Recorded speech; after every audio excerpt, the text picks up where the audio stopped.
Bonjour les amis, ici Serge 1965. Mon thème aujourd'hui, c'est les oiseaux qui tombent du ciel et puis les poissons qui meurent sur les rives des lacs, un peu partout à la grandeur de la planète. On a entendu toutes sortes de rumeurs voulant que ce soit des pesticides ou que ce soit un signe de la fin des temps.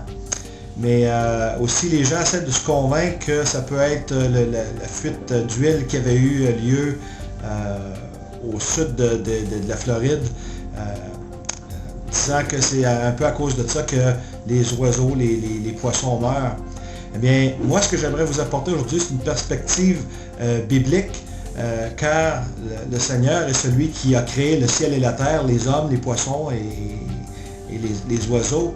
Et il a encore aujourd'hui la main mise sur sa création, il est souverain et il peut faire en sorte de se servir des éléments naturels pour avertir l'homme comme signe des temps de la fin ou un signe, il faut se tourner vers lui et non pas se tourner vers les hommes ou la science humaine pour des réponses.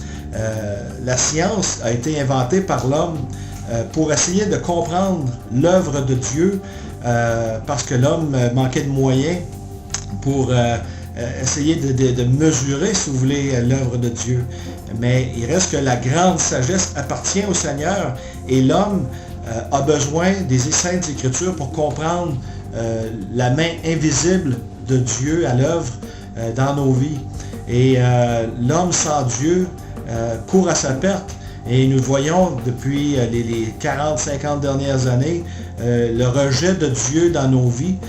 Quelqu'un pourrait dire, je rejette une religion, mais si tu rejettes Dieu, c'est bien triste, mais c'est perdre sa voix.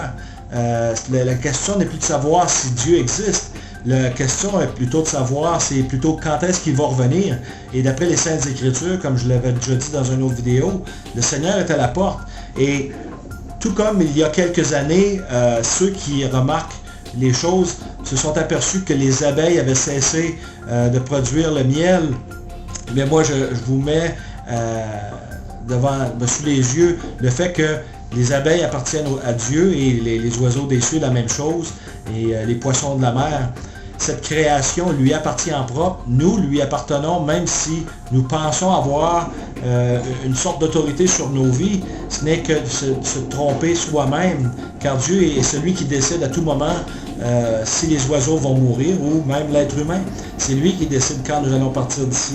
Et pour vous donner une perspective biblique de son autorité dans la création, on n'a qu'à se rendre à Ézéchiel 38-20 qui dit « Et les poissons de la mer et les oiseaux des cieux et les bêtes des champs trembleront devant moi, et tout ce qui rampe sur la terre, et tout homme qui est sur la face de la terre, et les montagnes seront renversées, et les hauts rochers s'écrouleront, et toutes les murailles tomberont par terre. » Ce n'est qu'un avant-goût pour vous dire, Dieu est en possession de tous ses moyens, il est souverain sur sa création, il peut décider à tout moment pour réveiller les gens, pour leur dire « je reviens » ou pour leur dire « détourne-toi de ta mauvaise voie », d'agir d'une manière éclatante comme de faire mourir des oiseaux à la grandeur de la planète ou des poissons. On va se diriger maintenant en Osée chapitre 4 versets 1 à 5 où il est écrit « Écoutez la parole de l'Éternel, fils d'Israël, car l'Éternel a un débat avec les habitants du pays, car il n'y a pas de vérité et il n'y a pas de bonté, et il n'y a pas de connaissance de Dieu dans le pays, exécration et mensonge et meurtre et vol et adultère. La violence déborde et le sang touche le sang, c'est pourquoi le pays sera dans le deuil, et tous ceux qui y habitent seront languissants avec les bêtes des champs et avec les oiseaux des cieux, et même les poissons de la mer seront ôtés. Toutefois que nul ne conteste, que nul ne reprenne. Or ton peuple est comme ceux qui contestent avec le sacrificateur, et tu broncheras de jour, et le prophète aussi avec toi bronchera de nuit, et je détruirai ta mère. Ici, ce qu'il faut comprendre, c'est que l'être humain est rebelle à l'autorité du Seigneur et ce qu'il nous invite à faire, c'est prendre connaissance de la situation de décadence morale dans laquelle nous sommes aujourd'hui en 2011, en ayant rejeté l'autorité de Dieu dans nos vies, l'autorité des Saintes Écritures.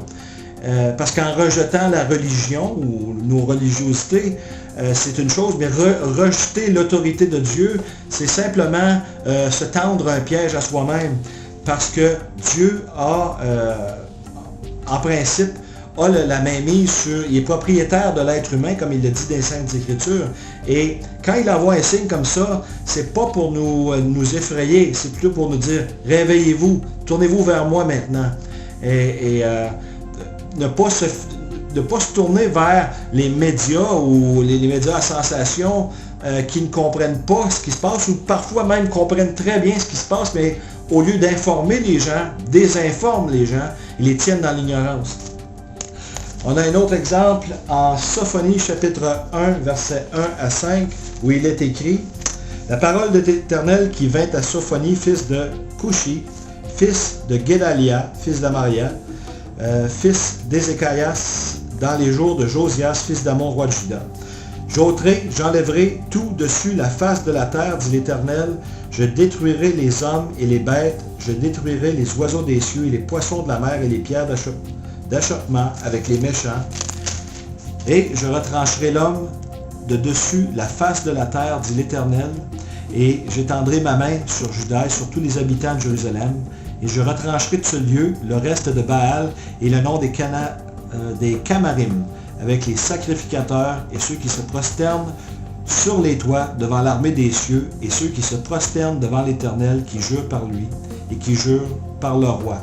Ici, ce qu'il faut comprendre, c'est que nous sommes dans une époque où, en se débarrassant de Dieu, le vide créé, les gens l'ont rempli avec des idoles, des faux dieux, et toutes sortes de choses. Et il faut se rappeler que Dieu, dans le livre de l'Exode, si ma mémoire est bonne, nous dit que Dieu est jaloux, l'Éternel est jaloux, il ne partagera pas sa gloire avec quiconque ou quoi que ce soit. Et quand on place, que ce soit n'importe quoi, que ce soit les sports, les vedettes de la télévision, du cinéma, devant Dieu, tout ce qui nous empêche d'être à l'écoute de Dieu ou d'être en adoration devant un Dieu si bon et si grand, eh bien c'est de l'idolâtrie, et le Seigneur ne l'accepte pas, et il a été très patient avec la société moderne et celle qui est post-moderne en plus. Nous avons des idoles, que ce soit au niveau électronique, informatique, nous avons des idoles un peu partout. Et le Seigneur est en train de, dans sa grande montée, est en train de réveiller un paquet de gens à la grandeur de la planète dans probablement un dernier sprint, un dernier réveil pour ramener les gens à lui, pour ne pas qu'ils périssent, parce qu'il ne souhaite pas que personne ne périsse et aille en enfer. Il veut que chacun se détourne de ses mauvaises voies, comme il est écrit en 2 Chroniques 7,14, où il dit « Ceux qui sont appelés de mon nom, si ceux qui sont appelés de mon nom se détournent de leur voie et prient et recherchent ma face et confessent ou se détournent de leur iniquité, j'écouterai leurs prières et je guérirai leur pays. » Eh bien, l'appel du Seigneur, quand on voit une manifestation surnaturelle, des oiseaux qui tombent par milliers, des poissons qui sortent de la mer, c'est un événement à caractère biblique avec des proportions apocalyptiques. Et il faut porter attention à ces signes. Non pas qu'il faille courir après les signes, mais il faut porter attention. Dans le fond, ce que le Seigneur nous dit, c'est tournez-vous vers moi, vers les Saintes Écritures, vers ce qu'on appelle son conseil, et essayez de comprendre ce qu'il nous dit dans sa parole, parce que tout est écrit là-dedans. Il ne suffit pas non plus de se dire c'est un livre ancien, ça ne me touche pas aujourd'hui. Ce qui est écrit dans la Bible, les 66 livres écrits sur une période de 1500 ans, je dirais, est intemporel. Il a touché les gens du passé et il nous touche aussi en 2011 parce que ces écrits sont intemporels et ont plein de valeurs, de signification pour l'après-vie, pour l'éternité, où nous serons plus vivants qu'ici même d'ailleurs. Dernier passage en Ecclésiaste, chapitre 9, versets 12 à 13, où il est écrit, car aussi l'homme ne connaît pas son temps, comme les poissons qui sont pris dans le filet de malheur, et comme les oiseaux qui sont pris dans le piège, comme eux, les fils des hommes sont enlacés dans un temps mauvais, lorsqu'ils tombent sur eux subitement. J'ai aussi j'ai vu aussi cette sagesse, dit Salomon, sous le soleil, et elle a été grande pour moi. C'est-à-dire que quand on voit des choses se manifester subitement et à la grandeur de la planète, il faut en tirer de grandes leçons de sagesse. Et il faut se dire, il y a une autorité qui dépasse la nôtre. Et la sagesse demande que peut-être que nous arrêtions nos activités et aller consulter le Seigneur dans ses saintes Écritures, ou si on n'est pas ferré dans les Écritures, consulter quelqu'un qui les a étudiées et poser des questions et ensuite vérifier si les autorités religieuses ou les autorités spirituelles vous disent, vous proposent des réponses, d'aller vérifier si ces réponses sont en cohérente avec ce que les Écritures nous disent. Mais c'est le message que je voulais vous lancer aujourd'hui. Dieu nous appelle à nous repentir, c'est-à-dire à nous détourner de nos péchés, nous détourner de nos mauvaises voies, de nos iniquités, à porter attention à ce qu'il nous dit en ces temps de la fin, car nous sommes dans les temps de la fin depuis la croix, et nous sommes sous le temps de la grâce, car Dieu est miséricordieux et il veut que nous nous tournions vers lui, que nous cherchions sa bonté, son salut. Être sauvé, c'est ça, c'est sauver c'est rechercher son salut, rechercher son pardon, parce qu'à la croix, il a fourni le pardon dont nous avions tous besoin. C'est-à-dire que le pardon est là, il est gratuit, il nous suffit de le demander, et c'est pour ça que nous n'avons même pas à lever le petit doigt, nous avons seulement à faire une introspection et pouvoir se dire humblement, je suis un pécheur, j'ai besoin d'être sauvé, Seigneur, sauve-moi. Et le jour où vous le faites d'un cœur sincère, le Seigneur vous scelle, vous garde et vous demande de vous détourner de vos voies, c'est-à-dire aussi de mettre en pratique tout ce que Jésus-Christ lui-même a dit de faire dans les commandements. Il a dit, aimez votre Dieu de tout votre cœur, votre âme, de votre pensée, aimez votre prochain comme vous-même. Il a dit, je vous donne un nouveau commandement, aimez-vous les uns les autres. Mais ce n'est pas tout. Le Seigneur Jésus a aussi dit à Satan, en admonition pour nous, l'homme ne vivra pas de pain seulement, mais de toute parole que Dieu prononce. Eh bien, toute parole que Dieu prononce, c'est dans la Bible. Et ce n'est pas un livre religieux. Je vous mets au défi de la lire et de comprendre que la Bible, c'est une lettre d'amour. C'est pas une liste de choses à ne pas faire.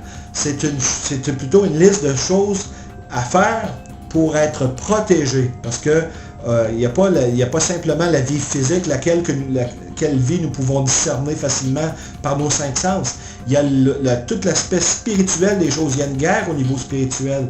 Et pour nous protéger des forces spirituelles ennemies, eh bien, tout ce que nous avons besoin comme armure, comme outil, est dans la Bible. Et l'homme, avec sa pensée charnelle, n'est pas assez beau, pas assez fin, pas assez intelligent pour y aller lui-même sans tomber. Vous avez besoin de toute l'aide possible que vous pourriez recevoir dans la Bible et à l'aide de Dieu et de l'Esprit Saint. Eh bien, c'est le message d'aujourd'hui. Que Dieu vous guide, que Dieu vous attire non seulement à lui, à Jésus, mais qui vous attire et vous donne une soif, une faim insatiable de comprendre la vérité, de la chercher dans sa parole. Qu'il vous bénisse. Au nom de Jésus. À la prochaine.